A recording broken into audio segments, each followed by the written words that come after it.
तो we can ask, किसी के मन में कोई हो, कोई नया पर्सन हो जिसने ज्वाइन किया हो, हाँ, या हाँ जी अमन, आप बताइए पहले आपके मन में क्या क्वेरी है।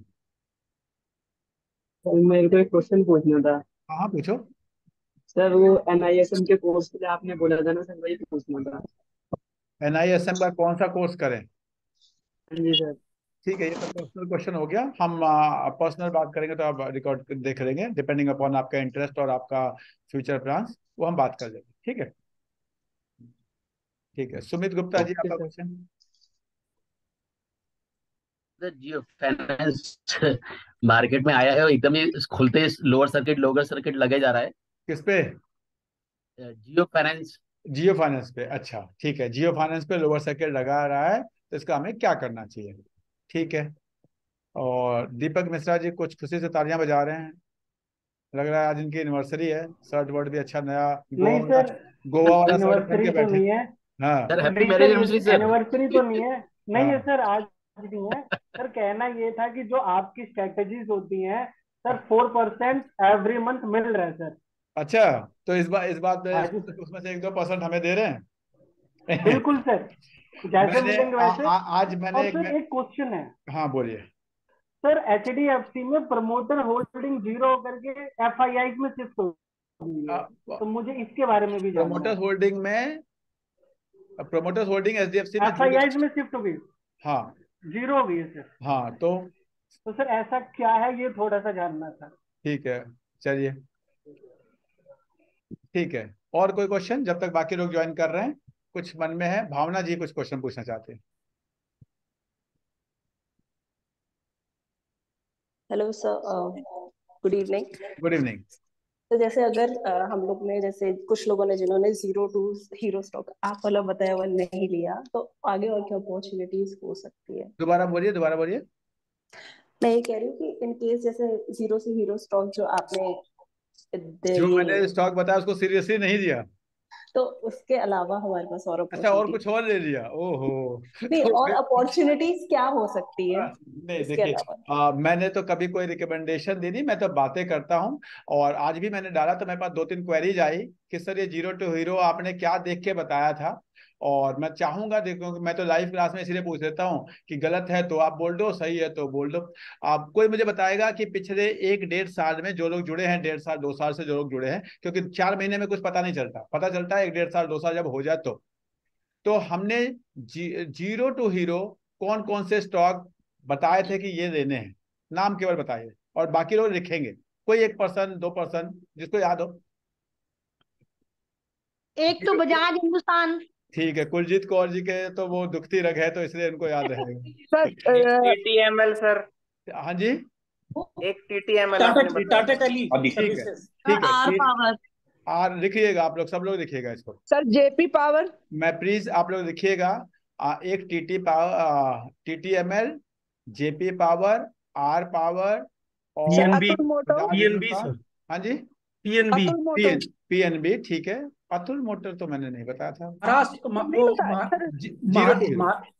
Maharashtra auto something. हाँ, महाराष्ट्र महाराष्ट्र ऑटो। बैंक था सर, नहीं, महाराष्ट्र महाराष्ट्र बैंक बैंक। था sir, Maharashtra Maharashtra bank. Bank, sir एकदम महाराष्ट्र एकदम बैंक। सही, महाराष्ट्र बैंक एकदम सही। ठीक है, आई होप यही स्टॉक बताए थे। ठीक है, जीरो टू हीरो के नाम पे ये स्टॉक आप लोग को बताए थे कि इनको हम लोग देखते हैं। अच्छा, जब ये जीरो टू हीरो स्टॉक बताए थे तो क्या कहा था इसके बारे में, क्या कंडीशंस बताई थी, कितना लेना चाहिए, क्या सोच के लेना चाहिए, कोई बता दो, एनीवन। 1% लेना चाहिए, पिज्जा समझ के खा जाना चाहिए, मतलब पिज्जे में जितने पैसे लगते हैं उतना ही इन्वेस्ट करना चाहिए। और एक्सेल अगर वो एक्सेल, जीरो हो जाए तो पिज्जा दुख भी नहीं होना खत्म हो। चाहिए। डूब जाए तो दुख ना हो, बस इतना लेना चाहिए इतना आगे। बता था, ठीक है, तो हमें उतने पैसे लगा देने चाहिए जिसमें कि अगर ये डूब भी जाए तो कोई दिक्कत नहीं है, और फिर क्या हो जाए मुझे, ठीक है। तो please, my humble request, इफ्रा please mute yourself. तो यही हमने कहा, तो मैं मान के चलता हूँ प्राइस पे हम जाएंगे, आप चाहें तो प्राइस लिख लें, कोई बताएगा कि जब TTML बताया था तो उसका क्या प्राइस था, प्लीज लिखते जाएंगे। आई थिंक 150 था। 150 नहीं था, 130, अगर मैं सही हूं हाँ, तो एक बार फिर भी सही देखो। कह रहे हो आप, हाँ 130 कह रहे हो, ठीक कह प्लीज रहे हो। लिखे, कोई बात नहीं, आप 150 चाहे तो 150 लिख लो, कोई दिक्कत नहीं। उसके बाद बजाज हिंदुस्तान का क्या प्राइस था? 11-12 समथिंग था हाँ जी। सर, 11-12 था समथिंग। नहीं, 11-12 नहीं था, ज्यादा था। द 14 20 20 हाँ जी 20 20 किसने बोला? मैंने जिसने बोला। 17 आपने रुपीज 20 पे खरीदा होगा। हाँ सीता जी क्या बोला आपने? सर 17। एक्सीलेंट, 17 रुपीज था। किसी ने 2 दिन 4 दिन बाद खरीदा, किसी ने 2 दिन, किसी ने 14 पे खरीदा, किसी ने 20 पे खरीदा, वो आपकी पड़ रहा है। मैंने जो बताया था वो तो 17 रुपए के आसपास था, एकदम सही है। और उसके बाद महाराष्ट्र बैंक किसी ने खरीदा हो। मैं आपको इस पूरे प्रोसेस से सिखाना चाहता हूं। इस पूरे प्रोसेस को देखेंगे, सीखेंगे। मैं चाहूंगा कि आप कैमरा ऑन करके बैठें, सीखें, इस स्ट्रेटजी को सीखें कि क्या ऐसी भी कोई स्ट्रेटजी है जिसमें हम खराब से खराब शेयर में भी पैसा लगा के हमें नुकसान नहीं। देखिए हमारी स्ट्रेटजी का एक पहला रूल है कि हमें नुकसान नहीं करना। कमाना कब है वो दूसरा रूल है, नुकसान नहीं करना है पहला रूल। स्टॉक मार्केट में लोग कहते हैं सब्जेक्ट टू मार्केट रिस्क, मैं कहता हूं रिस्क होगा कैसे, एक बार रिस्क करके तो दिखाओ मुझे। ठीक है, महाराष्ट्र बैंक कोई बताओ मुझे, याद करो किसी ने खरीदा हो तो उसके आसपास, याद है किसी को? खरीदा था किसी ने? चलो नेक्स्ट क्या बताया था? टीटीएमएल हो गया, बजाज हिंदुस्तान हो गया, महाराष्ट्र बैंक हो गया। आर पावर बताइए, आर पावर किसी को याद हो? है किसी को याद? नहीं लिया था किसी ने? चलो नहीं लिया तो और जो अच्छी बात है। जो जो लिया था वही याद है सर। हाँ अच्छा, जो जेपी लिया पावर, था वो याद है। JP power. हाँ जी सर, बिल्कुल बोला था आपने। हाँ किसके पास, किस रेट के आसपास? सर 7 रुपीज के आसपास। एक्सीलेंट। चलिए सीता जी ने, लगता है सारे कबाड़ी सीता जी ने खरीदे हैं। ठीक है। सर और मैंने यूनिक ऑर्गेनिक्स लिया था कौन सा लिया और था? आज मैंने 50% यूनिक ऑर्गेनिक्स, अच्छा चलिए ठीक है। और अभी आज मैंने 50% प्रॉफिट पर बेचा है उसको sir. Very good very good. चलिए और एक हमारा लास्ट बच गया पीएनबी। पीएनबी को याद करिए, किस रेट के आसपास रिकमेंड हुआ था? 48। 40। वैसे स्टार्ट तो आपने पहले भी बताया था, ऐसा नहीं है, ठीक 30 के हिसाब से सर बताया था। 38 पे हुआ कुछ था भी सर। जो आपका मन करे, किसी ने 38 ले लिया, किसी ने 40 ले लिया, किसी ने 42 ले लिया, यही। या मैं 5 स्टॉक लेके चल रहा हूँ, मैं फिर रहा हूँ, फिर बता रहा हूँ। टीटीएमएल ले लिया आपने, पीएनबी ले लिया आपने, बैंक ऑफ महाराष्ट्र ले लिया आपने, जेपी पावर ले लिया आपने, और रिलायंस पावर ले लिया, और एक छठा आपने बजाज हिंदुस्तान ले लिया। और मैं मानो ये 6 शेयर में आपके पास जो भी पैसे आपने सोचा कि इस पैसे का मैं पिज्जा खा सकता था, उस पैसे को आपने इक्वल मान लो, आपने 10,000 रुपए 6 में लगा दिया, 5,000 रुपए 6 में लगा दिया, यानी आपने 30,000 रुपए लगाए थे। अब हम आज की उसकी पोजीशन देखते हैं कि आज वो क्या सिचुएशन है। हमारा 30,000, मैं एक कंपनी की बात नहीं कर रहा हूं कि एक कंपनी कहां गई, हमारा वो 30,000 रुपए आज क्या हुआ होगा उसको देखते हैं। पहले हम उसको देखते हैं, फिर आगे बढ़ेंगे, फिर इसको कंसेप्ट को सीखेंगे कि हम इस तरह के शेयर कैसे आइडेंटिफाई करते हैं, क्या करते हैं, कितना पेशेंस रखते हैं, इन चीजों को हम सीखेंगे, जाने। ठीक है, चलिए अब सबसे पहले मैं जाता हूं, पहला शेयर आपका, चलिए ये खुला हुआ है बजाज हिंदुस्तान। ये हमने किसी ने बताया 17 रुपए पे, जो आज हो गया 25 रुपए, यानी आपका 17 रुपए से 25 रुपए कितने परसेंट बढ़ चुका है? जल्दी बताइए कोई, करीब 50% हो गया, बोलिए। 17 रुपए वाली चीज 25 रुपए की हो गई, तो क्या ये करीब 50% का ग्रोथ है? अरे बोल यस रही सर। है। यस। तो 6,000 के आगे सामने लिख लीजिए कि ये पैसे हो गए आपके 9,000। चलिए ये जो 6,000 थे, मैंने सॉरी 5,000 थे, 5 6 30, 5,000 थे, ये पैसे हो गए आपके 7,500। आप एक तरफ लिख दीजिए इन्वेस्टेड अमाउंट और दूसरी तरफ लिख दीजिए आज की उसकी वैल्यू, पहला शेयर। दूसरा लेते हैं सबसे लॉस वाला, टीटीएमएल। टीटीएमएल जो आपने 130 रुपए के आसपास देखा था, वो है आज 82 रुपीज का। 82 रुपीज का। तो अगर मैं सही हूं कैलकुलेशन मैथमेटिक्स के, अगर कोई है तो मुझे थोड़ा बहुत ऊपर नीचे गाइड कर लेना। इसमें अगर आपने 5,000 रुपए लगाए थे, तो वो आज करीब करीब आपके 3,200 रुपए या 3,500 रुपए के आसपास होने चाहिए। लिख लीजिए उसको वहां पे, 3,500 रुपए यहाँ पे होने चाहिए। चलिए जी, Maharashtra bank, Bank of Maharashtra, याद कर लीजिए जिसको भी याद करना हो। अगर मैं सही हूं तो हमारा ये 21-22 रुपए के आसपास था जब हमने इसमें पैसे लगाए थे, और आज ये 39 रुपीज के आसपास है। लगभग लगभग ये डबल हो चुका है। फिर भी अगर कोई चाहे तो खुलेआम, मैं लाइव हूँ, रिकॉर्ड हो रहा है, ये यूट्यूब पे जाएगा। आप में से कोई कह सकता नहीं सर ये ऊपर था नीचे था, जो कहना है कर सकते है। किसी के मन में कोई क्वेरी? ठीक है, किसी ने 21 ले लिया होगा, किसी ने 22 ले लिया होगा, किसी ने 23 ले लिया होगा। यानी जो आपने 5,000 लगाए थे, मेरी कैलकुलेशन के हिसाब से किसी भी हालत में वो 9,000 रुपये हो चुके हो। लिख लीजिए उसके आगे। नेक्स्ट आ जाइए रिलायंस पावर। रिलायंस पावर ये जो हमारा 12 रुपए के आसपास था उस समय जब हमने लगाया था, वो आज 17 रुपए के आसपास है। 12 और 6 18 होता है, यानी ये पैसा आपका 5,000 से 7,000 हो चुका होगा। ये देखिए 7,000, मैं चाहता हूं आप कैलकुलेशन करें, 7,000 हो चुका होगा। उसके बाद जेपी पावर जो 7 रुपए के आसपास हमने इसमें पैसे लगाए थे, 7 रुपए के आसपास, और आज ये हमारा 7 रुपए के आसपास ही है, यानी ये 5,000 का 5,000 ही होगा। क्या कोई बच गया? हमारा 6 हो गए क्या अशोक जी? 6 हो गए या कोई बच गया? सर एक बच गया है, पीएनबी। पीएनबी 40। कौन सा? पीएनबी। ठीक है, पीएनबी में ठीक है, जो हमने 40 रुपए के आसपास पैसे लगाए थे, आज वो 60 रुपए हो गया, यानी 62 हो गया। यानी इसमें हमारा पैसा 5,000 की जगह 7,500 हो गया। अब मुझे बताइए, जो टोटल आपने 30,000 रुपीज लगाए थे, वो आज कितने हो गए? 30,000 लगाए थे, 5,000 5,000 6 शेयर में 30,000 लगाए थे, आज वो कितने हो गए? बताइए, एक रफ आइडिया, कोई दिक्कत नहीं, थोड़ा। हाँ जी, 40.5। 40,500। हाँ 40,500। 40,500। यानी अब देखिए, पहली सीख कि अगर आप डाइवर्सिफाइड हैं तो दुनिया के घटिया से घटिया शेयर भी आपने लिए। घटिया शेयर थे ये, दुनिया के सबसे घटिया शेयर थे, और मैंने खरीदते समय बताया था ये घटिया शेयर है, आपके पैसे डूब सकते हैं। जो डूबने की जिसको नौबत हो वही इसमें पैसा लगाना। क्या ऐसी बात थी? बोलिए, जो लोग लाइव थे, जो जुड़े हैं, वो बताइए आप लोग, क्या ऐसा था? यस सर, यस सर, बिल्कुल। लेकिन वो घटिया से घटिया शेयर भी अगर आपने रूल्स को फॉलो किया कि नहीं जी, अगर हम 0 टू हीरो स्टॉक ले रहे हैं तो हम वही लेंगे, उतना ही लेंगे जितना हमें लूज करने की कैपेसिटी है, और उसको भी ये नहीं कि एक में, अगर इसी 5 की जगह या 6 की जगह एक में लगा देते, पता चला वो TTML में, तो वो आधा हो जाता। लेकिन जो डाइवर्सिफिकेशन का रूल है, अगर आपने उसको फॉलो किया, फिर भी मैंने हमेशा कहा है, do not see the one share movement. जो लोग एक शेयर के ऊपर जाने पे खुश हो जाते हैं और एक शेयर के नीचे जाने पे दुखी हो जाते हैं, वो शेयर मार्केट में हमेशा दुखी रहते हैं, वो हमेशा दुखी रहते हैं।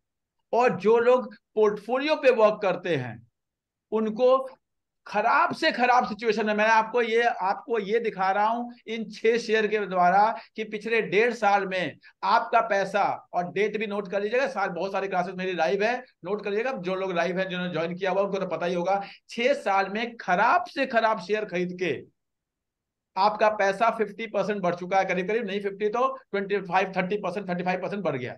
ये घटिया वाला पोर्टफोलियो की मैं बात कर रहा हूं, बेकार वाले पोर्टफोलियो की बात कर रहा हूं, रिस्की पोर्टफोलियो की बात कर रहा हूं। अगर आपने अच्छे वाले जो किए हैं उनकी मैं बात नहीं कर रहा, जो आपके कई टाइम बढ़े हैं, उनकी मैं बात ही नहीं कर रहा। मैं आपको हरियम पाइप की बात ही नहीं कर रहा, मैं उनकी बात कर रहा हूं जो कि सबसे बेकार शेयर थे। अब आप बताइए कि क्या बेसिक्स को जो ध्यान रखे, क्या कोई कैसे कहता है कि share market is subject to risk? Where is risk? Tell me, where is the risk? Any one of you, I want to hear from you people. बोलिए, है कोई? बोलिए। रिस्क जब है ना, जब बेसिक पता ही नहीं होगा। हाँ जी सर, रिस्क तो तभी होगा ना जब बेसिक, सर रिस्क तो तभी बनेगा ना जब बेसिक पता नहीं होगा। हमने तो आपसे बेसिक ले लिया तो रिस्क तो वैसे खत्म हो गया। रिस्क खत्म हो गया ना। विवेक जी कुछ बोलना चाह रहे हैं, बोलिए विवेक जी। नहीं सर, वो आपकी बात बिल्कुल सही है। अगर प्रॉपरली डाइवर्सिफाई करेंगे, और सर आदमी, बहुत मुश्किल चीज है ये डाइवर्सिफाई करना, बोलना आसान है, वो करो तो सही। कि आपने 1% लिया तो 2-3 करके वो 10% लो, या फिर 5% लो, मतलब 1-1% 5 में लो। वो क्या जाता है कि एक आपने थोड़ा सा ज्यादा ले लिया, एक थोड़ा सा कम ले लिया, अब वो ऊपर ज्यादा हुआ तो उसी रेशो में होगा। ये तो फैक्ट है सर, बिल्कुल सही बात है ये आपकी। तो थैंक यू वेरी मच विवेक जी। इसीलिए मैं आपको पहले अपने उन शेयर्स के थ्रू जो आपको मैंने बताया, जनरली मैं ऐसे रिस्की शेयर बताता नहीं हूँ, कभी बात हुई, डिस्कस हुआ, हमने कर लिया, तो मैंने आपको एग्जांपल के साथ इसलिए लाइव क्लास में बता रहा हूँ, क्योंकि वो लोग जिनको मैंने बताया था जब खरीदा था कि मैं ये खरीद रहा हूँ इसके, और मैं उतना ही खरीद रहा हूँ जितने का मेरा पैसा डूब के जीरो हो जाए तो मुझे कोई फर्क नहीं पड़ेगा, उतना ही खरीद रहा हूँ, ये एकदम क्लियर था, क्योंकि ये बेकार शेयर, ये बेकार शेयर। वैसे सर मैं एक पर्सनल एक्सपीरियंस से बता रहा हूँ, जैसे TTML है ना, तो वही मुझे दिखता है ज्यादा है, क्योंकि वो डाउन है 50%। लेकिन मैंने वो भी लिया था, क्या बोलते हैं, PNB, तो वो शायद 30% या 35% अप है, तो उतना ध्यान नहीं जा रहा है, कि मुझे पता भी नहीं था कि वो 0 to हीरो है, मतलब अच्छा, मुझे लगा कि भाई बहुत कम वैल्यू पे है और ठीक पे आ जाएगा तो बेच देंगे उसको, ऐसा करके था। आप देखिए, मैंने बताया ना कि पोर्टफोलियो को देखेंगे। अब TTML कहाँ जा रहा है, कहाँ जाएगा, मुझे अभी भी नहीं पता। क्या TTML यहाँ से और आधा हो जाएगा या डबल हो जाएगा, मुझे नहीं पता। क्या PNB यहाँ, लेकिन पोर्टफोलियो हमेशा ध्यान रखिए। आपको ये जो पहले के ये जो 20 मिनट में आपके ले रहा हूँ, इम्फेसिस कर रहा हूँ, आपको रिमाइंड कराने की कोशिश कर रहा हूँ, आपको रिकॉर्ड करा रहा हूँ सारी चीजें, कि please basic rule of diversification कुछ भी करते समय उसमें कोई कॉम्प्रोमाइज नहीं करना। ऐसा मैं क्यों बता रहा हूं कि अभी बहुत सारे लोग तेजी से स्मॉल कैप स्टॉक्स में शिफ्ट हो रहे हैं। स्मॉल कैप, मैं कह रहा हूं ऐसी गलतियां मत करिए, लाइफ में दिक्कतें होंगी, आपको स्टॉक मार्केट में प्रॉफिट नहीं हो पाएगा। और अगर आप बेसिक रूल को फॉलो करेंगे तो बेकार से बेकार स्टॉक लेने के बाद भी आप ठीक ठाक रहेंगे। अहमद जी कुछ कहना चाह रहे हैं। I have a question. Yes Ahmad ji, मैं आपका क्वेश्चन लेना Yes, चाहता sir. हूँ। Yes Sir, sir, how are you, sir? I am fine, I am fine, please tell me. Sir, मैंने आपने एक कॉन्वर्सेशन में ये कहा था कि जो विजय खेड़िया जी है, उनका अगर फॉलोअर अगर होना होता है तो जैसे क्लोन फंड वगैरह से बहुत प्रॉफिट होता है। ये भी आपने कहा था कि USA में क्लोन फंड के द्वारा बहुत सारे लोग प्रॉफिट कमा रहे। तो मैंने भी विजय खेड़िया जी की पोर्टफोलियो देखा और उसमें उन्होंने एक शेयर खरीदा, अफोर्डेबल रोबोटिक्स टेक्नोलॉजी। तो वो सर मैंने जब देखा तो वो 700 750 करोड़ की कंपनी है, और वो अभी 350 या 350 की पी पर है। तो सर हर रोज मैं देख रहा हूँ कि 5% हर रोज उसमें इंक्रीज हो रहा है, शेयर प्राइस हर रोज 5%। मार्केट चाहे कहीं भी हो, लेकिन वो तो सुबह जब 9-15 बजता है तो देखता हूँ कि 5% बढ़ चुका है। तो सर क्या इस शेयर में वो जो क्लोन फंड की जो आपकी थ्योरी है सर, वो यहाँ पे कैसे काम करता है, आप कैसे देखते हो सर इसको? देखिए, पिछले 20 मिनट के सारे डिस्कशन को इन्होंने हमारा जीरो कर दिया। पिछले 20 मिनट के सारे डिस्कशन को जीरो कर दिया इन्होंने। विजय खेड़िया जी के एक शेयर को देख लिया, वो भाग रहा है और इनके मन में है कि वो शेयर मुझे मिल जाए। वो शेयर कितने तेजी से भाग रहा है और आगे वो कितने तेजी से गिरेगा इसका किसी को नहीं पता, मुझे भी नहीं पता, ना विजय खेड़िया जी को पता है। अगर आप विजय खेड़िया जी को फॉलो करना चाहते हैं तो प्लीज उनके पोर्टफोलियो को फॉलो करिए। अगर आप उनके एक शेयर को फॉलो करेंगे आप परेशान होंगे, या तो वो शेयर चलेगा नहीं, या चलेगा तो आप पकड़ नहीं पाएंगे, जैसे आप पकड़ने की कोशिश कर रहे हैं वो हाथ से निकलता जा रहा है। प्लीज ऐसी गलतियां नहीं करना है। जब अभी मैंने 20 मिनट में यही समझाने की कोशिश कर रहा हूं, share is something else and portfolio is something else. You have to follow, you have to make portfolio. You are not supposed to buy a share, you are buying a portfolio. एक कहते हैं, एक गुलाब का फूल नहीं खरीद रहे हैं आप एक बुके खरीद रहे हैं। जब आप उस बुके को देखेंगे तब आपको समझ में आएगा कि हाँ जी ये कितना अच्छा या खराब है। तो please Ahmed ji, I hope मेरी बात आपको समझ में आ गई होगी। वो शेयर यस सर। कितना ऊपर जाएगा मुझे नहीं पता, कहां जाकर रुक जाएगा और कहां से गिरना शुरू होगा मुझे नहीं पता। उन्होंने अपनी रिसर्च की होगी, मेरे को उस शेयर के बारे में बहुत ज्यादा नॉलेज नहीं है, मैंने उसको बहुत वो नहीं किया, कर देख लूंगा, आज आपने बता दिया तो। लेकिन मैं फिर बता रहा हूं इस पूरे प्रोसेस के थ्रू कि आप पोर्टफोलियो बनाइए। मैं हर क्लास में हर जगह ये कहता हूं, ये उस तरह है जैसे आपने एक बगीचा लगाया। एक बगीचे में 100 पेड़ लगाएंगे, उस 100 पेड़ में से कुछ पेड़ पड़ोसी तोड़ देंगे, कुछ पेड़ गाय खा जाएगी, कुछ पेड़ सूख जाएंगे, कुछ पेड़ में कीड़े लग जाएंगे। लेकिन बचे हुए पेड़ जब बड़े हो जाएंगे तो वो आपको इतने फल देंगे, इतने फल देंगे कि आपने 100 पेड़ लगाए थे और केवल 30 पेड़ बचे हैं, लेकिन वो बगीचा बन जाएगा। वो एक गार्डन बन जाएगा, वो एक ऑर्चिड बन जाएगा, और वो आपको इतना देगा कि आपके कितने पेड़ों को नुकसान हो गया था 4 साल पहले, 5 साल पहले, 8 साल पहले, वो आपको कोई दुख नहीं होगा। इसी तरह पोर्टफोलियो होता है। इस पोर्टफोलियो को समझने की कोशिश कीजिए। And this is I am talking about all the mutual fund. आप किसी भी म्यूचुअल फंड को उठा के देख लीजिए, जो 40% के रिटर्न दे रहे हैं म्यूचुअल फंड, उनको भी अगर आप उठा के देखेंगे तो उनमें भी एक ही कंसेप्ट है। उन्होंने 20, 25, 30 शेयर खरीद रखे हैं, चलते उसमें कौन से 5, 6, 7, 8, 9, 10 है, बाकी या तो वही है या तो नीचे जा रहे हैं। वो कौन से चलते हैं, अगर ये पता होता तो वो फंड मैनेजर वही खरीदता ना, वो क्यों 25 खरीदता।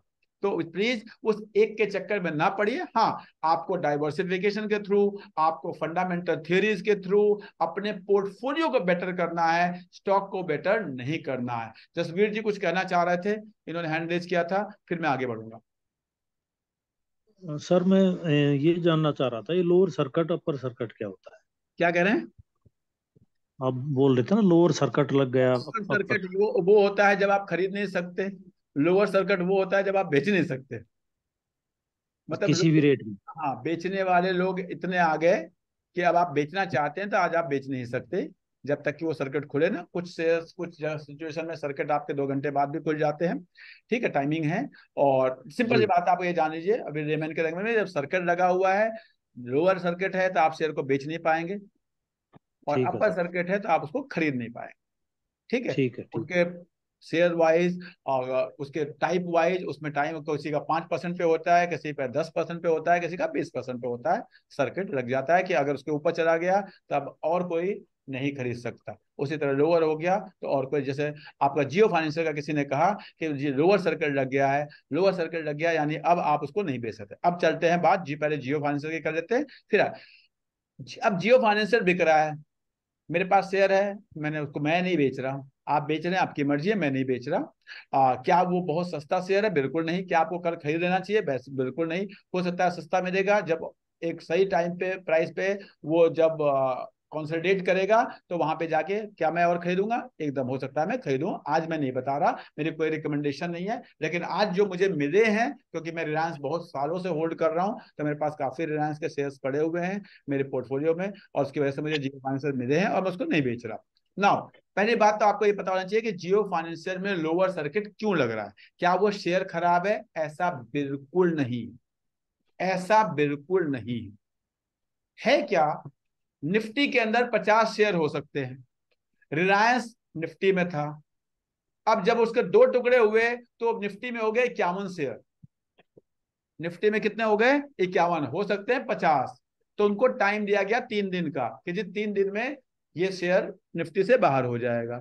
अब निफ्टी से बाहर होने के बाद जितने भी इंडेक्स फंड है, इंडेक्स फंड, उनके पास सारे शेयर हैं जो भी निफ्टी में है, यानी जियो फाइनेंशियल भी अपने आप आ गया उसमें।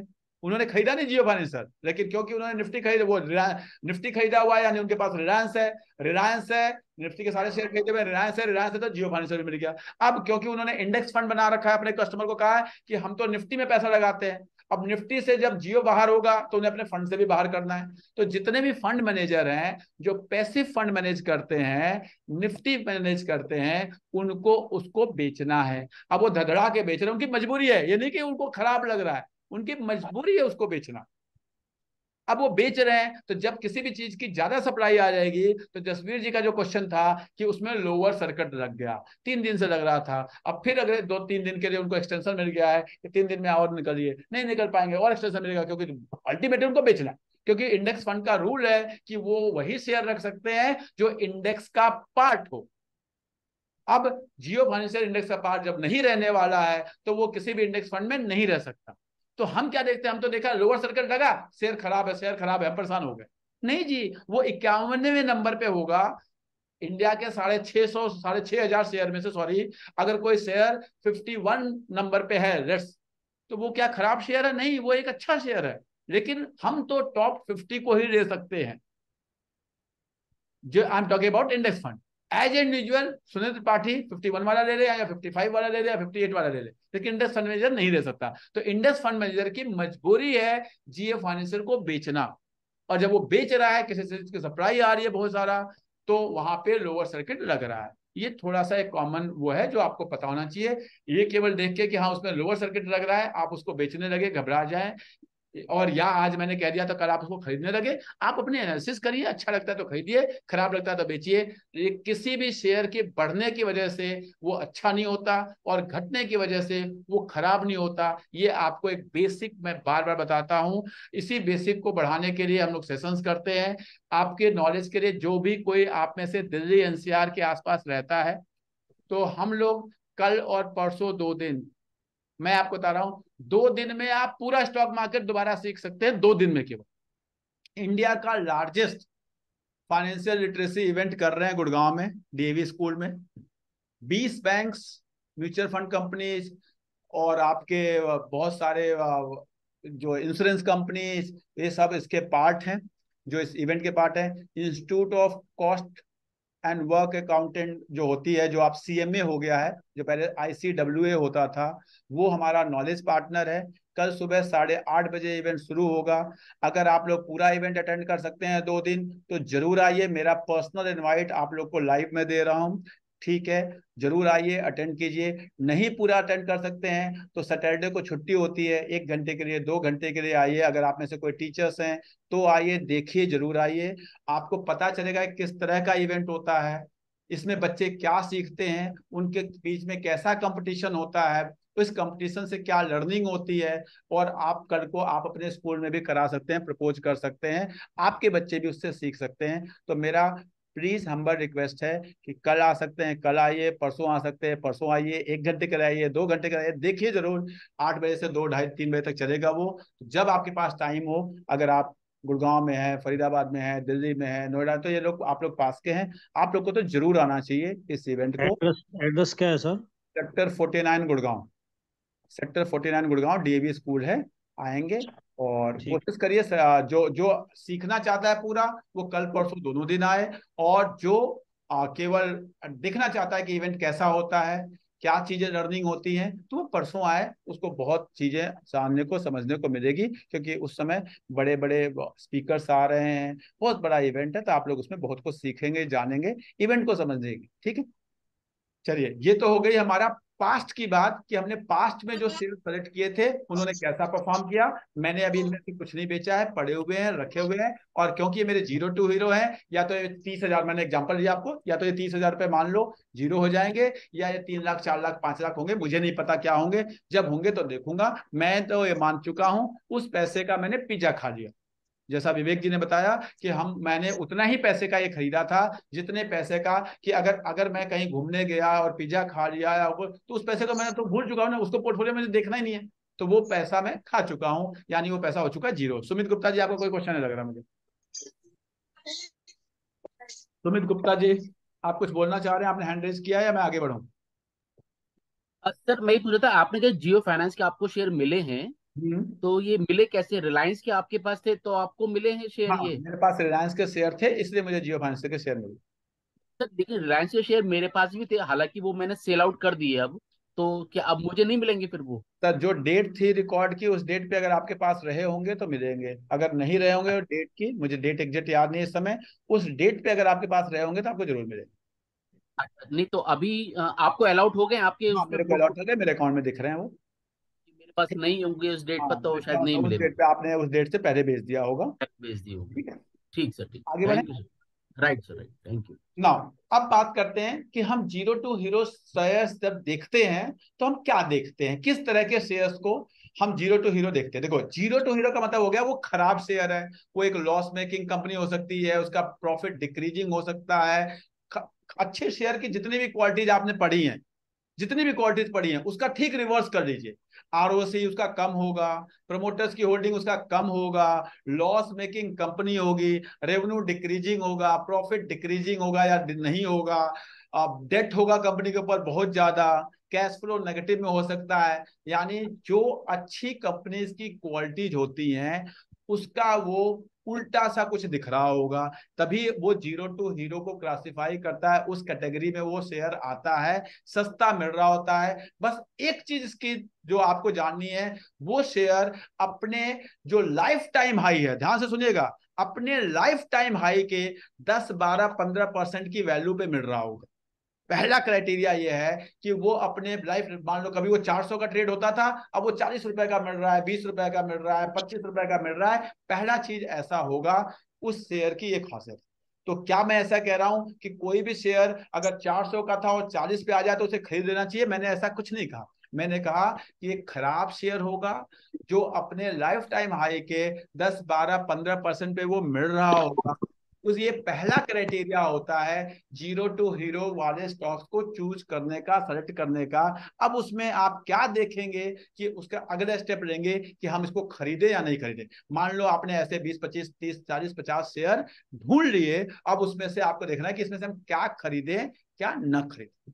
ठीक है, नाउ मैं बजाज हिंदुस्तान से ही लेके चलता हूं आपको। देखिए, मैंने बताया पढ़ने का कोई सब्स्टिट्यूट नहीं, और ये जीवन में पहली क्लास में आप पढ़े होंगे तभी पापा मम्मी ने कहा होगा बेटा पढ़ ले, बेटा पढ़ ले, पढ़ेगा नहीं तो कुछ नहीं करेगा। तो उसी तरह ये जीवन भर का रूल है, जो जितना पढ़ेगा, जो जितना रिसर्च करेगा, जो जितना टाइम देगा, वो उतना ग्रो करेगा। मैं कल किसी स्कूल, परसों एक स्कूल में था, बिरला पब्लिक स्कूल, ये है आपका किशनगढ़ में, बहुत अच्छा स्कूल था। वहां पे बिरला स्कूल पिलानी के और बिरला एक और स्कूल पिलानी के बच्चे आए हुए थे, हम लोग वहां कंपटीशन कराए थे। वहां मैंने एक कोट पढ़ा, मुझे बहुत अच्छा लगा। जब आप बोलते हैं, जब आप बोलते हैं, जब आप करते हैं, तो आप वो सीखते हैं जो आपको आता है, उसी को आप रिपीट करते हैं। लेकिन जब आप सुनते हैं और जब आप पढ़ते हैं तो वो सीखते हैं जो आपको नहीं आता। तो इसलिए हमें सुनने और पढ़ने की हैबिट डालनी चाहिए। जितना ज्यादा हो सके हम दूसरों को सुने, और जितना ज्यादा हो सके हम बुक्स को, न्यूज़पेपर को, मैगजीन को पढ़ें, तभी हम लाइफ में ग्रो कर पाएंगे। बोल के करके आज आप ऑफिस जाते हैं, काम कर रहे हैं, यानी आप वही कर रहे हैं जो आपको आता है, वो आप कर रहे हैं, वही कर सकते हैं ना जो आपको नहीं आता। लेकिन जो आपको नहीं आता उसको जानने के लिए आपको पढ़ना पड़ेगा और आपको लोगों को सुनना पड़ेगा। ठीक है, तो इसलिए मैंने आपको बताया कि एक, अब देखिए, जब मैंने बजाज हिंदुस्तान आपको बताया था, मैं एक एग्जांपल के लिए बता रहा हूं सो दैट कि आप इस चीजों को रिलेट कर पाएंगे, और कुछ नहीं है। मैं आपके साथ स्क्रीन शेयर कर रहा हूं। जब मैंने आपको बजाज हिंदुस्तान बताया था तो मैंने क्या देखा था, आई थिंक ये मैंने गलत स्क्रीन शेयर कर दिया। मैं दोबारा स्क्रीन शेयर कर रहा हूं आपके साथ। देखिए जरा, जब मैंने बजाज हिंदुस्तान बताया था तो मैंने देखा था उसमें एक न्यूज। पहली बात तो ध्यान से देखिएगा, बजाज, ये डेट मैच कर लीजिएगा जो लोग लाइव हैं, जिन लोगों ने पहले से अटेंड किया था क्लासेस, वो डेट, ये डेट है कुछ फरवरी 2022 के आसपास की। ठीक है, और उसके बाद ये न्यूज आई थी। ये कब की न्यूज है? ये तो आ गया अगस्त 24, 2000, ये तो आज वाली न्यूज है शायद। ये आई आपको नहीं, ये पहले वाली न्यूज है। देखिए, मार्च 3, 2022 वाली न्यूज पर, उसी समय के जब हमने रिकमेंड किया था उस समय की बात। देखिए यहाँ लिखा हुआ है, कहता है Bajaj Hindustan sugar hits upper circuit 5%। इससे मुझे मतलब नहीं है कि भाई अपर लग गया, लोअर लग गया इसलिए मैंने खरीदा, ऐसा बिल्कुल नहीं है। क्या यहाँ पर जो सबसे बड़ी इंपॉर्टेंट थी, corporate restructuring to enhance stake holders wealth. जब शेयर होल्डर्स के फायदे के लिए कुछ किया जाएगा तभी शेयर का प्राइस बढ़ेगा, तभी शेयर आगे बढ़ेगा।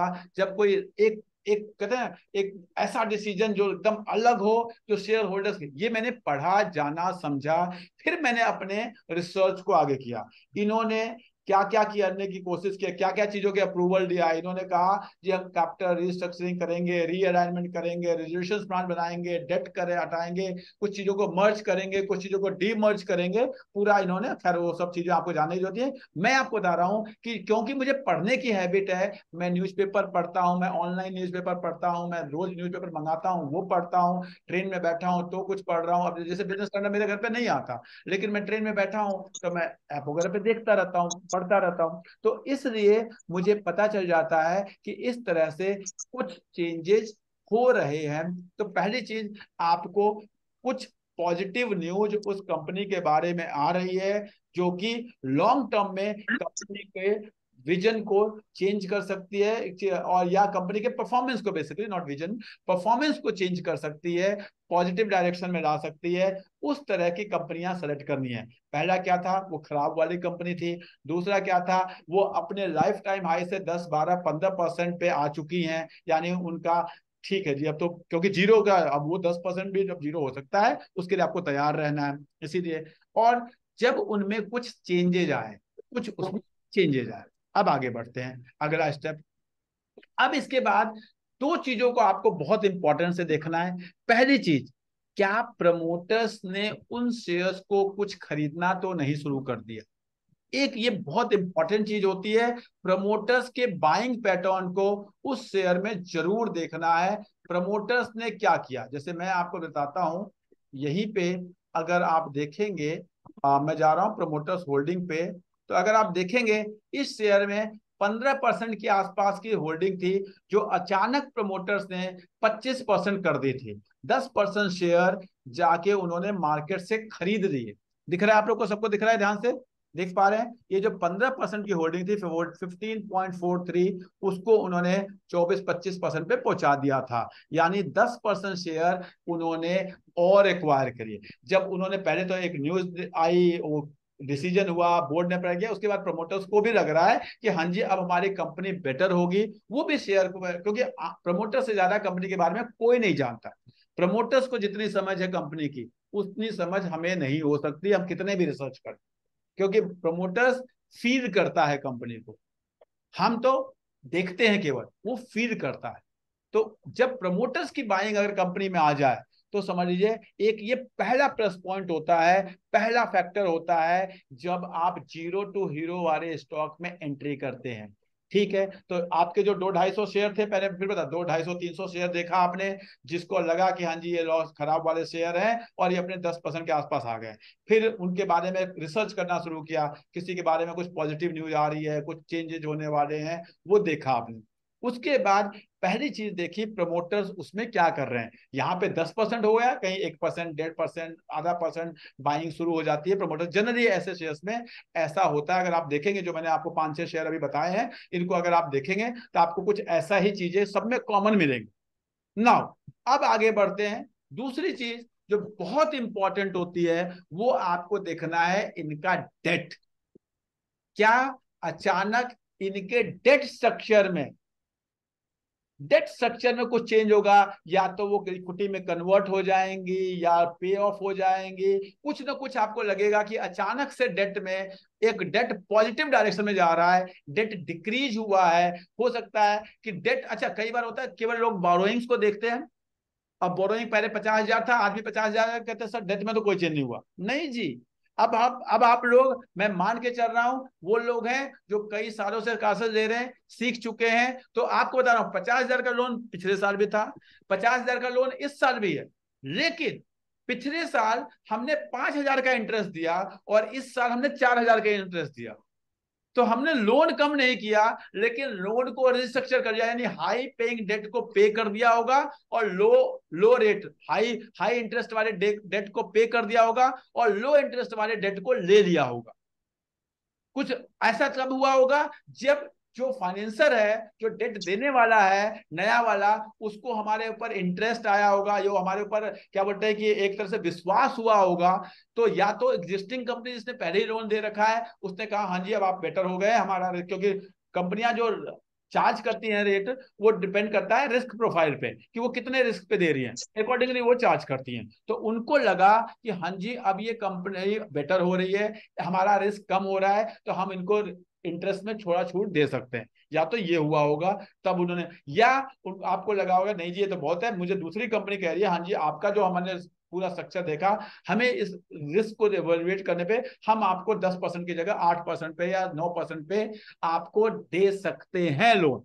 तो हमने उनसे पैसा लिया 9% पे और 10% वाले को पे कर दिया, हमें 1% पर ईयर प्रॉफिट होना शुरू हो जाएगा। तो ये जो डेट का अगर आप देखेंगे, मैं आपको 2-3 कंपनियां दिखाऊंगा, तो आप देखेंगे सब में ऐसा ही कुछ कुछ हुआ होगा। जैसे अगर मैं बजाज हिंदुस्तान को दिखाता हूं, तो यहाँ पे देखिए इनका डेट जो 6,000-7,000 करोड़ का था, डिक्रीज होता हुआ आप देखिए ध्यान से, बहुत तेजी से डिक्रीज होना शुरू हुआ। यानी इन्होंने डेट को पे कर दिया, इनको डेट का कहीं ना कहीं से पैसे आ गए पहली बार। अगर मैं आपको वो दिखाता हूं, मान लो जेपी पावर को दिखाता हूं, तो इसको देखते हैं, इसमें भी क्या हुआ। इसमें भी देखेंगे, अगर आप बैलेंस शीट में मैं जा रहा हूं सीधे, तो यहाँ पे डेट जो था ये 25-23 हजार करोड़ का डेट था, जो सीधे 5,000 करोड़ पे आ गया। यानी इन्होंने करीब करीब 20,000 करोड़ का डेट पे कर दिया। अब 20,000 करोड़ का डेट पे किया, यानी कहीं ना कहीं से तो इनके पास कैश फ्लो आया, इनकी लाइबिलिटीज कम हुई, तो इस तरह कोई ना कोई इन्होंने एसेट्स को लिक्विडेट किया, यानी अपना रिस्ट्रक्चरिंग इन्होंने तुरंत किया। कोई जो नॉन परफॉर्मिंग एसेट्स थे, नॉन रेवेन्यू जनरेटिंग एसेट्स थे, उनको उन्होंने बेचा होगा। वो तो बैलेंस शीट में जाके डाला डिटेल में, मैं उतना डिटेल में नहीं जानता था, क्योंकि बहुत सारे ऐसे लोग आपके होंगे जो फाइनेंस के नहीं होंगे। जैसे मुझे यहाँ पे दिख रहा है कि इनके पास ये 12,000 करोड़ के करीब ये फिक्स एसेट्स थे, जो इन्होंने 8,000 करोड़ का करके बेच दिया। सॉरी, ये फिक्स एसेट जो 30,000 करोड़ के थे उसको 15,000 करोड़ पे ले आए हैं। यानी इन्होंने कोई अपनी फिक्स एसेट जो थी, जो नॉन रेवेन्यू वाली थी, उसको बेचा और अपने आप को बेटर कर लिया। अगर मैं जाता हूं, मान लो अच्छा यहाँ पे देखते हैं प्रोमोटर की होल्डिंग में क्या हुआ है। तो प्रोमोटर की होल्डिंग यहाँ पे लगभग कॉन्स्टेंट है, 25-26% थी, इसमें कोई चेंज नहीं हुआ। अब मैं जाता हूँ रिलायंस में। अगर मैं रिलायंस में जाता हूँ, रिलायंस पावर की मैं बात कर रहा हूँ, रिलायंस पावर में क्या हुआ था, चलिए जी यहाँ देखता हूँ। तो यहाँ पे मैं देखता हूँ डेट में क्या हुआ। तो मैं आप लोग को ये सिखाना चाह रहा हूँ। आप देखिए बोरिंग जो है, इस कंपनी की बोरिंग 33-34 हजार करोड़ की थी, जो घटने लगातार घट रही है। तो मुझे दिख रहा था कि हाँ जी, इनकी डेट में रिस्ट्रक्चरिंग हो रहा है। अगर मैं इनके प्रोमोटर की होल्डिंग को देखूं, तो प्रोमोटर की होल्डिंग जो 9% के आसपास थी, वो 24% अचानक बढ़ गई। यानी प्रोमोटर ने 25% शेयर मार्केट से खरीद लिए। अब मैं पूरी थ्योरी को दोबारा से कह रहा हूं, अच्छी एक ऐसी कंपनी जिसको लगता है रिवाइव हो गई है, हो सकती है, पहली चीज। दूसरी चीज, वो अपने टॉप से गिर के 90%, 85%, 80% गिर चुकी है, दूसरी चीज। तीसरी चीज, आपको ऐसा लगता है कि उसके बारे में कोई पॉजिटिव न्यूज अब मार्केट में आना शुरू हो गई है, उन्होंने अपने आप को बेटर करना शुरू हुआ है। तभी होता है जब मैनेजमेंट में चेंज होता है, कोई पता चला उनका सीएफओ चेंज हो गया, कोई उनका ऑडिटर्स चेंज हुए, सब आता है, तब ये चीजें होती हैं। आप न्यूज जब आप पढ़ने के, एक एग्जाम्पल मैंने दिखाया था बजाज हिंदुस्तान वाला, इस तरह के जब आप पढ़ेंगे तो कुछ ना कुछ आपको पॉजिटिव न्यूज समझ में आएगी, और वो इंटरप्रिटेशन करना आपकी स्किल होती है। जितना आप इंटरप्रेट कर पाएंगे उसको, उतना बेटर है। मैं फिर कह रहा हूं, सबको जीरो टू हीरो नहीं खरीदना है।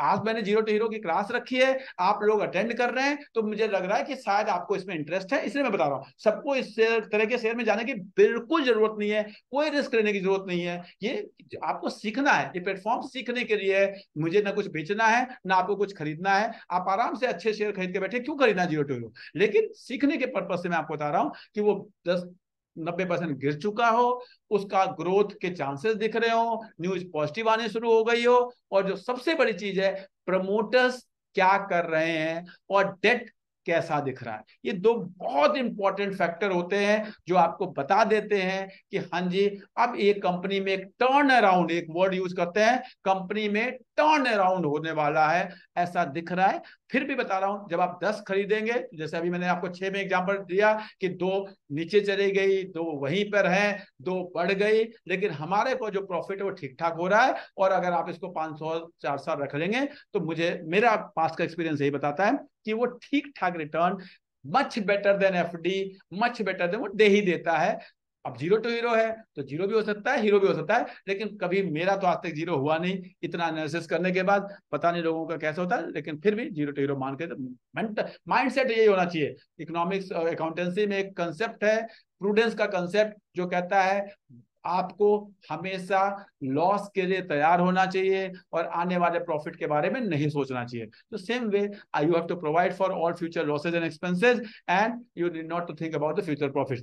तो उसी कंसेप्ट से अगर आप लेके इस तरह के शेयर लेंगे तो ठीक ठाक हो जाता है। घटिया से घटिया शेयर लेके भी आपको नुकसान नहीं होता। बस यही कि थ्योरीज को समझना है, रिसर्च करना है, पढ़ना है, जानना है और डाइवर्सिफाई करके रखना है। इतना करने के बाद भी, अब कुलजीत कौर जी मैम होंगी दोबारा यहाँ पे, मैं नहीं वो कहना चाहता, मैम मुझे गुस्सा करेंगी कि सारा पैसा एक शेयर में फिर भी नहीं लगाना है। इतना करने के बाद भी जब मैंने कहा खरीद लो तो सर नया नया सीखा था जब मैंने बिल्कुल एंट्री की थी सर मार्केट में। प्लीज, तो मुझे खुशी है कि सीख के बहुत नुकसान नहीं किया। नुकसान तो नहीं हुआ ना मैम बहुत ज्यादा? नहीं सर, नहीं सर, नहीं। तो हमारा पर्पज है कि नुकसान नहीं होना चाहिए बस। तो आई होप मैं इस पूरे कंसेप्ट को, ये जीरो टू हीरो वाले स्टॉक्स कैसे करते हैं, क्या करते हैं, मैं आपको बता पाया। आप में से कोई अगर चाहे मुझे थोड़ा सा बताना कि क्या मैंने ठीक तरीके से बताया या मैंने कुछ कमी छोड़ दी, तो पहले मैं बोलूंगा, फिर मैं आप लोग के क्वेश्चन लूंगा। मेरे पास 10 मिनट और है, क्योंकि मेरा कल एक मॉर्निंग में सेशन है, तो मुझे उसकी थोड़ी तैयारी भी करनी है। तो मैं पहले आप में से सुनना चाहूंगा, कोई अगर बोले तो। Any one of you.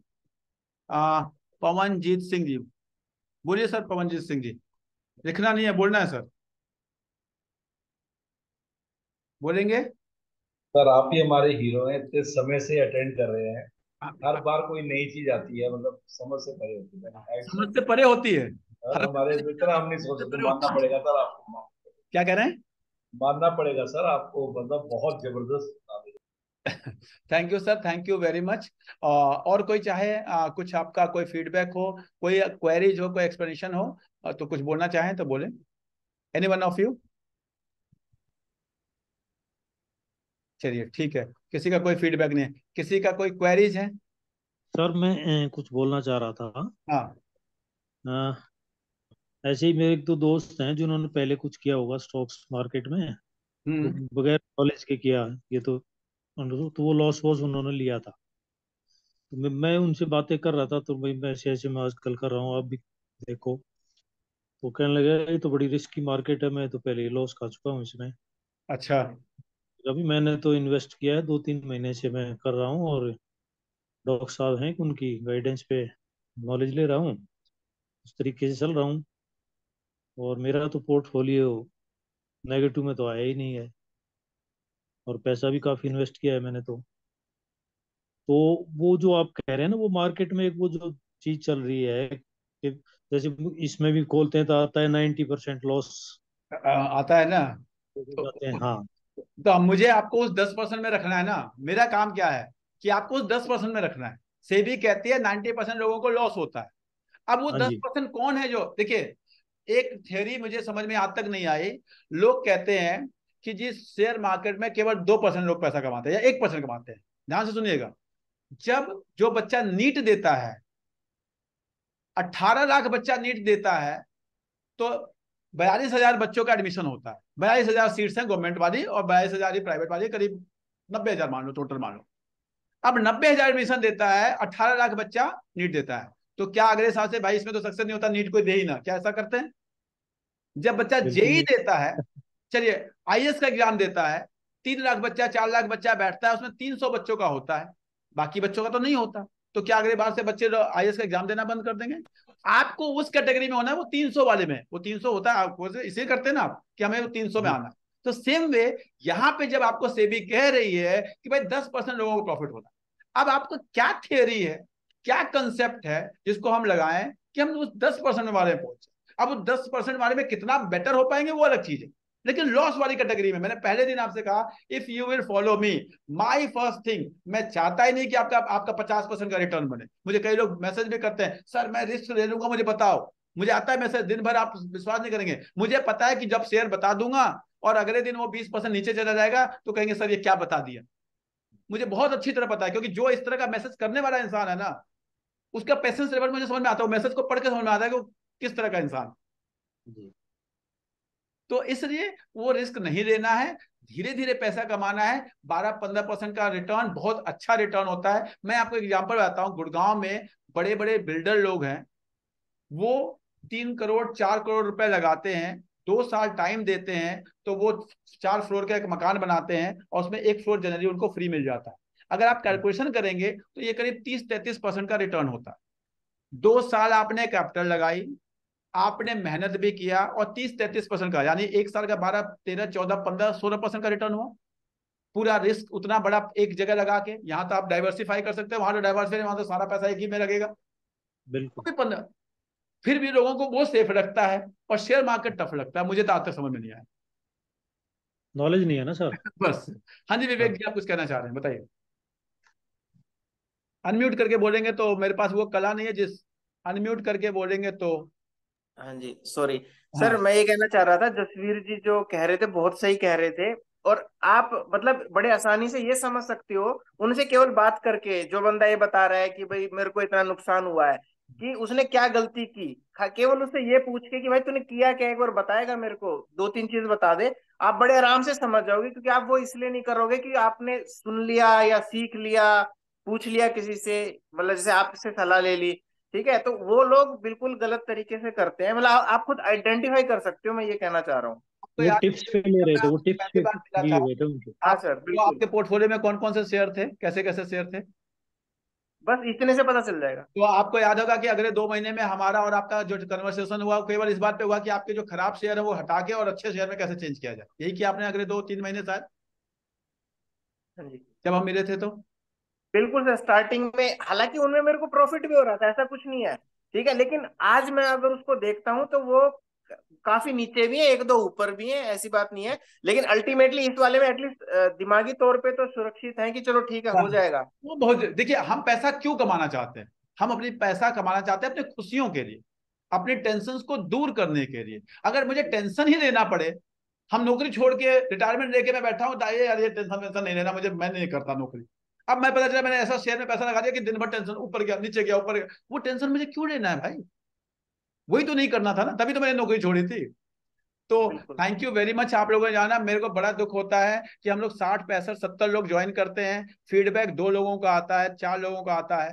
तो मेरी मोटिवेशन के लिए मैं आप लोगों से प्लीज कहूंगा, जब आप टेलीग्राम पे हैं जुड़े हुए, व्हाट्सएप पे जुड़े हुए हैं, प्लीज आप वहां पर अपना फीडबैक जरूर लिखें। और जब आप फीडबैक, जैसे आज किसी ने लिखा था तभी मैं आज ये वाली क्लास लेकर आ पाया, तो जब आप फीडबैक देते हैं तो उसमें लिखते हैं कि हाँ जी हमने ये सीखा, हम ये सीखना चाहते हैं, जो भी आपका मन है लिखें, तो होगा कुछ कॉमन मिलेंगे। कुछ मुझे लगेगा हो सकता है कोई टॉपिक आप सीखना चाहते हैं, मुझे नहीं आता वो टॉपिक तो मैं नहीं कर पाऊंगा, लेकिन जो आता होगा मैं अपना रिसर्च करूंगा और आपके पास वो टॉपिक लेकर आऊंगा। Thank you very much. और मैं आप लोगों में से कुछ लोगों का चाहूंगा कि आप लोग जो लोग कल आ सकते हैं गुड़गांव में, कल ना आ सकते तो परसों जरूर आए, परसों ग्रैंड फिनाले होगा और मैं आप लोगों का वेट करूंगा। कुलजीत जी आप कुछ बोलना चाहते हैं, जल्दी से बोल लीजिए। आऊंगा सर।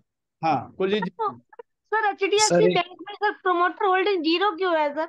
अच्छा, एचडीएफसी बैंक में प्रमोटर होल्डिंग 0 क्यों है? ये सब प्रोफेशनली मैनेज कंपनीज होती हैं। पहली बात तो बैंक में जान लो 26% से ऊपर तो वैसे भी नहीं हो सकती। अब ये प्रोफेशनली मैनेज कंपनी होती है, इसका प्रमोटर एचडीएफसी था, इस बैंक का प्रमोटर एचडीएफसी था, ये बैंक किसी पर्सन ने नहीं बनाया था। एचडीएफसी जो एक कंपनी है उसने एचडीएफसी बैंक बनाया था। अब एचडीएफसी ही खत्म हो रहा है तो अपने आप प्रमोटर 0 हो जाएगा और वो डिफरेंट डिफरेंट इंस्टीट्यूशंस के पास वो होल्डिंग चली गई होगी, इसलिए आपको प्रमोटर होल्डिंग 0 दिख रहा है। ठीक है मैम। सर एक क्वेश्चन पूछना था। हाँ बोलिए जय, बोलिए सर। सर एचएनआई कैटेगरी में अपन आईपीओ लगाते हैं, उसके बाद में रिटेल में भी लगा सकते हैं क्या? दोनों में लगाएंगे, एक पैन कार्ड से हो सकता है क्या? एक पैन कार्ड से तो एक ही लग सकती है ना सर। एक पैन कार्ड से तो आप 2 रिटेल भी नहीं लगा सकते, 2 एचएनआई तो एक रिटेल एक एचएनआई कहां से लगाएंगे? हाँ ऐसा कर सकते हैं, अपने नाम से आपने एचएनआई में लगा दिया, वाइफ के नाम से रिटेल में लगा दिया, ऐसा तो कर सकते हैं। ठीक है sir, thank you sir. Sir छोटी सी बात पूछनी है, कोटक महिंद्रा बैंक और एचडीएफसी बैंक अब फिलहाल परचेज कर सकते हैं क्या? कुछ पैसे थे। मैं आप लोग को बस इतना बता रहा हूँ, कोई भी मेरा रिकमेंडेशन नहीं है, लेकिन मैं पिछले 1.5-2 सालों से कोई ऐसा शेयर है जिसको मैं कंटिन्यूसली खरीद रहा हूँ, तो ये 2 शेयर।